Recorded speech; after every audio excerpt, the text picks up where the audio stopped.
Hello everybody. As most of you know, I have been experiencing a pretty significant medical setback. In the summer and fall of 2024, I was doing physical therapy until I injured my left ankle. After my injury, I had many diagnostic tests performed within a 6-week period. I knew well enough not to get any contrast when I had a CAT scan or MRI, so I thought I was safe. Shortly thereafter, I noticed a steady medical decline. I kept telling everyone that I went downhill after my ankle, but I couldn't figure out why. After months of not being able to figure out what happened and why I continued to decline, I reached out to my friends at the Fluoroquinolone Toxicity Study Foundation. They shared some information with me that was mind-blowing, and as soon as I heard it, I knew I had to share it with all of you. I thought I was doing everything right, and I truly believe that what I'm about to talk about is the cause of my decline. So before I start, I just want to say thank you to my friends at the Fluoroquinolone Toxicity Study Foundation for making me aware of this issue and for providing me the information that I'm about to discuss to let others, especially Floxies, know what they need to be aware of when getting diagnostic procedures. In coordination with the Fluoroquinolone Toxicity Study Foundation, this will be a 3-part series called Overlooked Risks, Medical Scans, Contrast, and Anesthesia in Fluoroquinolone Toxicity.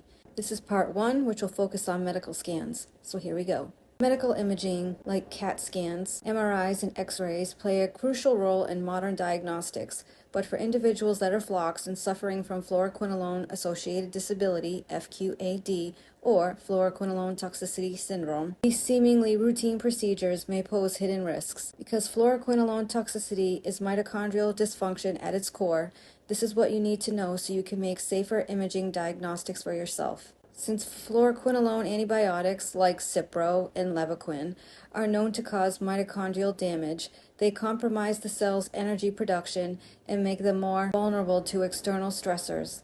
When an individual with FQAD undergoes medical imaging, especially those involving ionizing radiation, their already fragile mitochondria can suffer further harm and potentially worsen symptoms. Ionizing radiation from CAT scans, X-rays, and nuclear medicine imaging like PET and SPECT generate ROS, which are unstable molecules that cause oxidative stress. In healthy cells, mitochondria can often handle this stress, but in FQAD patients, the already damaged mitochondria are overwhelmed, leading to increased cell damage and dysfunction. Unlike nuclear DNA, mtDNA lacks protective histone proteins and efficient repair mechanisms, making it particularly vulnerable to radiation-induced damage. Studies have shown that mtDNA mutations accumulate more readily in cells exposed to ionizing radiation, which may further impair energy production and trigger apoptosis, which is also known as programmed cell death. The damage isn't just immediate, it builds over time. For example, a simple CAT scan of the sinuses exposes the body to about 0.371 millisieverts, or MSV, of radiation, nearly 4 times more than a standard X-ray. Multiple scans over time can cumulatively exacerbate oxidative stress